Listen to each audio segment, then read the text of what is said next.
Welcome to the deep dive.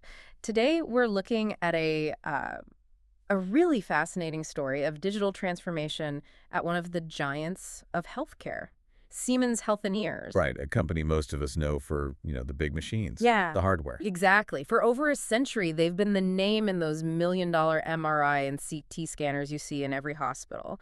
But our sources show this profound shift happening. Yeah, they're moving away from being just a hardware manufacturer. It's way more than that. They're trying to build a digital nervous system for the entire healthcare industry. And the term for that pivot is digital servitization.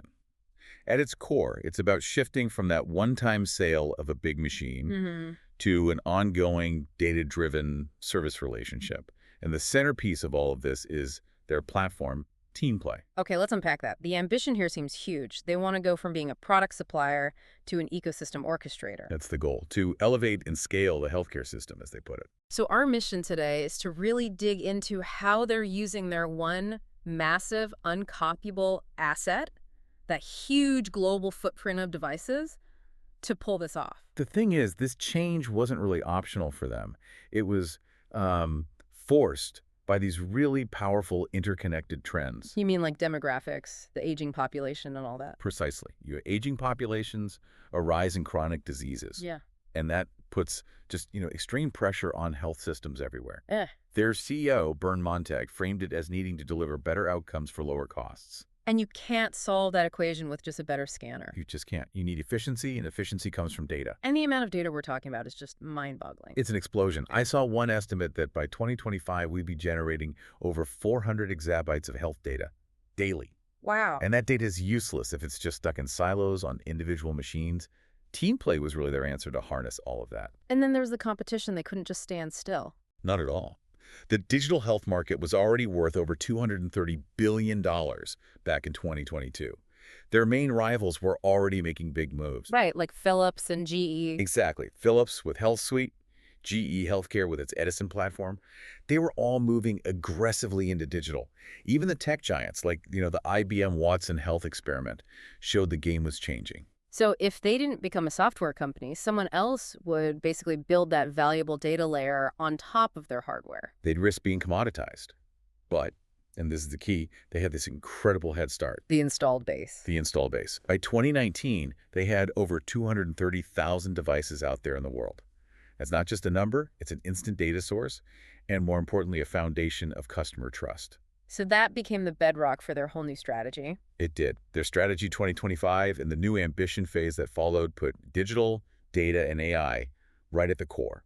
It's a classic industrial playbook, really. Like GE Aviation moving from selling jet engines to selling power by the hour. Exactly. You're not buying the machine, you're buying the uptime, the outcome.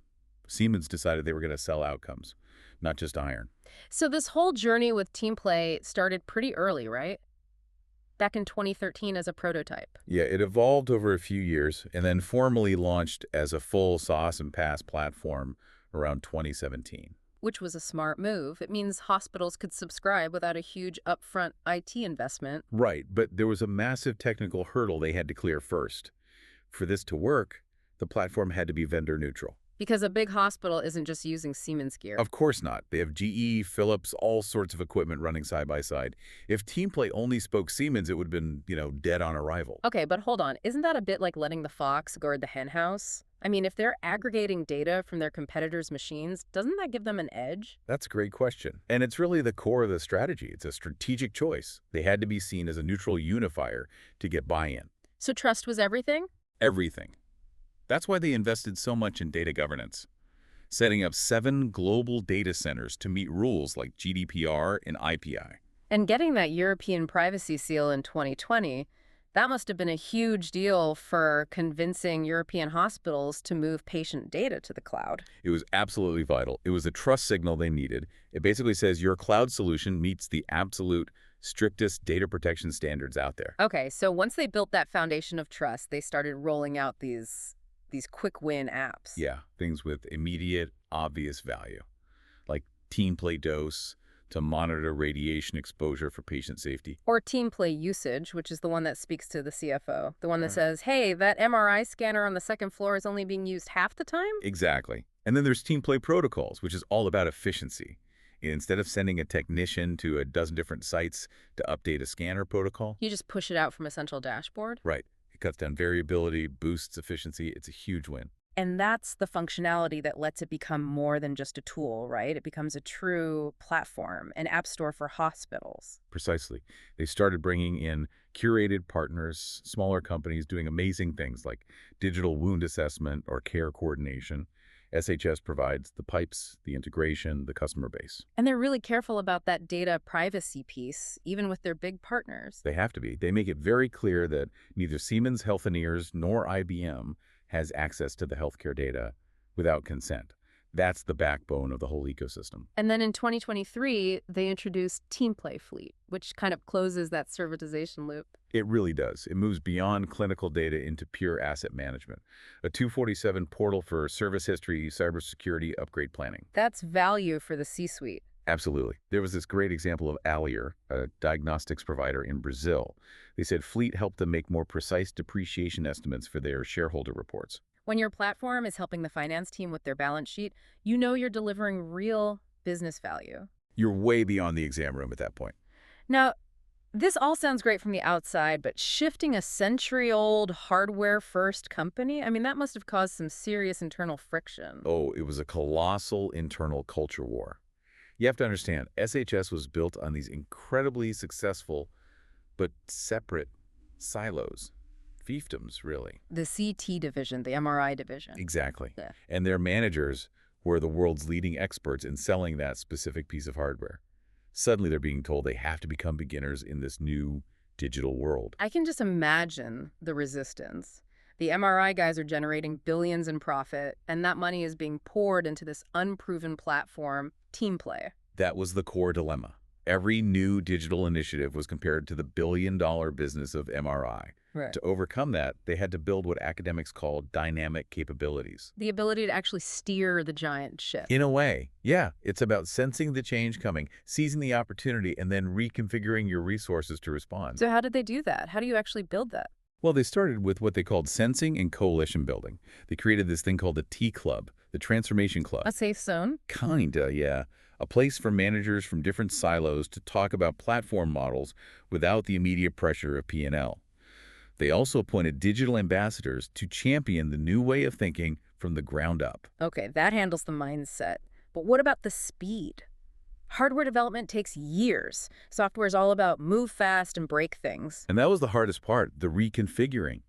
They had to completely redesign their R&D, moving from those slow hardware cycles to agile methods, continuous delivery. So new skills, new people, DevOps. A whole new world for them. A massive investment when your entire legacy is built on slow, methodical manufacturing precision. And even with all that internal work, they're still in this race for market share. A huge race. They're up against other big incumbents building their own platforms, Philips HealthSuite, GE's Edison. And that creates a big risk for hospitals, right? The risk of platform fragmentation. For sure. If a hospital with mixed equipment has to log into 3 different vendor platforms to get a complete picture, the whole value proposition just falls apart. Which is why that vendor-neutral stance is so critical for them. It's their key differentiator. They want to be the one platform that unifies everything. But the big existential question has to be monetization. Customers are already paying millions for the hardware. Why are they pushing back on paying more for the software? It's a classic business model gap. People are used to buying a product and getting the software for free, or as part of the price. They see these new services as an optional add-on, not the main event. So how did Siemens handle that? They took a hybrid approach. For a lot of customers, they bundled basic Teamplay access into the service contracts for the hardware. That drives adoption and makes the whole offering stickier. And for the premium stuff? They use tiered subscriptions. So if you want the advanced AI apps, you pay more. But that core tension is still there. As of last year, it was still a bit unclear. The big question being, is Teamplay a tool to sell more hardware, or is it going to be a profit engine in its own right? That's the billion-dollar question. Yeah. And it requires a ton of ongoing investment to figure that out. But the adoption numbers show they're onto something. By late 2020, they'd tripled their customer base in just 2 years, up to 6,500 institutions. That suggests network effects might be starting to kick in. It shows they solved the really hard problems of trust and integration. And you have to see this as more than just a software product. Teamplay is the pillar that connects their whole future vision. Things like patient twinning and precision therapy. Right. It's all enabled by this flow of digital data and AI. This whole transformation meant they had to act like a nimble startup while still being a massive industrial giant. So for you, listening to this, what's the big takeaway? If you're interested in digital strategy, especially in a high-stakes industry like healthcare. I think it shows how a legacy company can successfully leverage its old world assets, that installed base, that deep domain trust, to become a modern platform orchestrator. It's a case study in just how high the stakes are for digital transformation, especially when mistakes can literally be life or death. And the immediate future for Teamplay? It all comes down to financial sustainability. The ultimate question for the entire market is whether providers will keep seeing these platforms as an optional extra, or if they will finally accept that data insights and system efficiency are now the primary value they're buying, justifying the cost of the platform even more than the hardware itself. That pivot in valuation from product to outcome will be the true measure of their success.